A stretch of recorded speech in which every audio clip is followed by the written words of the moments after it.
ఏపీలో చాలామంది నిరుద్యోగులు ఉన్నారు. ఏ ఉద్యోగం దొరక్క డిగ్రీలు, పీజీలు చేసిన వారు కూలి పనులు చేసుకుంటున్నారు. అలాంటి వారికి ఉపాధి దొరికే వరకు నిరుద్యోగ భృతి ఇస్తామన్నారు చంద్రబాబు.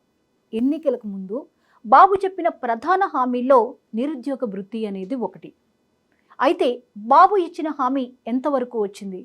జగన్ హయాంలో నిరుద్యోగులను పట్టించుకున్నారా? చంద్రబాబు హయాంలో నిరుద్యోగుల పరిస్థితి ఎలా ఉంది అన్నది ఒక్కసారి విశ్లేషించుకుందాం. ఆంధ్రప్రదేశ్లో నిరుద్యోగ భృతి అనే అంశం గత కొన్ని ఎన్నికల్లో ప్రజాదరణ పొందిన హామీల్లో ఒకటి. ఇది యువతకు ప్రత్యక్ష ఆర్థిక సహాయం అందించే కార్యక్రమం.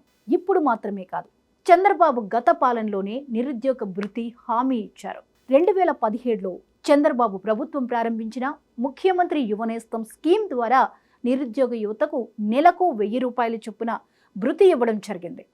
అయితే ఈ పథకం 2018 నాటికి పూర్తి స్థాయిలో అమలైన 2019లో జగన్ గెలవగానే దీన్ని నిలిపేశారు. ఇక ఎన్నికల ముందు జగన్ కూడా నిరుద్యోగ భృతి హామీ ఇచ్చిన అధికారంలోకి వచ్చిన తర్వాత ఆ పథకాన్ని అమలు చేయలేదు. దానికి బదులుగా వైఎస్ఆర్ చేయూత, జాబ్ మేళాలు వంటి కార్యక్రమాలు చేపట్టారు. కానీ నిరుద్యోగులకు నేరుగా నగదు భృతి ఇవ్వలేదు. ఇక 2024 ఎన్నికల ముందు కూటమి ఇచ్చిన కీలక హామీ నిరుద్యోగ భృతి.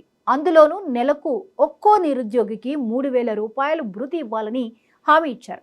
కానీ ఇప్పటి వరకు ఈ పథకం అమలు చేయలేకపోయారు చంద్రబాబు. ఏడాది పాలన గడుస్తున్నా కీలక హామీల్లో ఒకటైన నిరుద్యోగ భృతిని అమలు చేయకపోవడంపై వైసీపీ మండిపడుతోంది.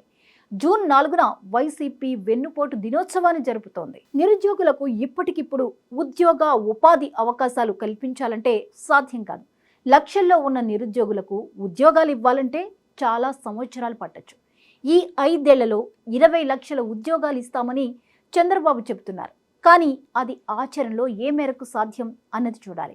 ఆలోపు నిరుద్యోగులకు ఇస్తానన్న భృతిని ఎప్పటి నుంచి అమలు చేస్తారో అన్నది కాలమే తేల్చాలి.